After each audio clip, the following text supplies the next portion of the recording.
ಒಂದು ಸರ್ಕಾರಿ ಉದ್ಯೋಗಕ್ಕಾಗಿ ಕೃಷಿ ವಿದ್ಯಾರ್ಥಿಗಳು 4 ವರ್ಷ ಓದಿ 9 ವರ್ಷ ಕಾದಿದ್ದಾರೆ.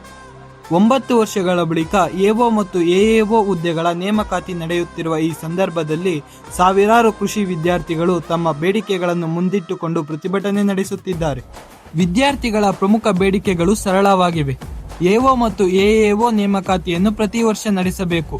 ಈ ಹುದ್ದೆಗಳಿಗೆ ಅರ್ಹತೆ ನೀಡಿರುವ ಬಿಇ, ಬಿಎಸ್ಸಿ ಬಯೋಟೆಕ್ನಾಲಜಿ ಅಭ್ಯರ್ಥಿಗಳ ಅರ್ಹತೆಯನ್ನು ಮರುಪರಿಶೀಲಿಸಬೇಕು.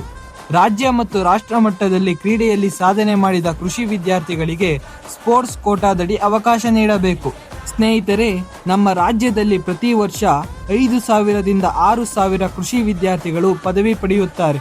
ಕಳೆದ 9 ವರ್ಷಗಳಲ್ಲಿ ಸುಮಾರು 50,000ಕ್ಕೂ ಹೆಚ್ಚು ಕೃಷಿ ಪದವೀಧರರು ಈ ನೇಮಕಾತಿಗಾಗಿ ಕಾದು ಕುಂತಿದ್ದಾರೆ.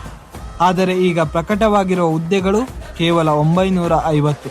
ಇಂತಹ ಸಂದರ್ಭದಲ್ಲಿ ಕೃಷಿಗೆ ಸಂಬಂಧಿಸಿದ ಹುದ್ದೆಗಳಿಗೆ ಬೇರೆ ವಿಭಾಗದ ಅಭ್ಯರ್ಥಿಗಳಿಗೂ ಅರ್ಹತೆ ನೀಡಿದಾಗ ಕೃಷಿ ವಿದ್ಯಾರ್ಥಿಗಳಲ್ಲಿ ಅಸಮಾಧಾನ ಉಂಟಾಗುವುದು ಸಹಜ. ಇಲ್ಲಿ ಒಂದು ವಿಷಯವನ್ನು ಸ್ಪಷ್ಟವಾಗಿ ಅರ್ಥ ಮಾಡಿಕೊಳ್ಳಬೇಕು. ಈ ಹೋರಾಟ ಯಾವುದೇ ವಿಭಾಗದ ವಿದ್ಯಾರ್ಥಿಗಳ ವಿರುದ್ಧವಲ್ಲ.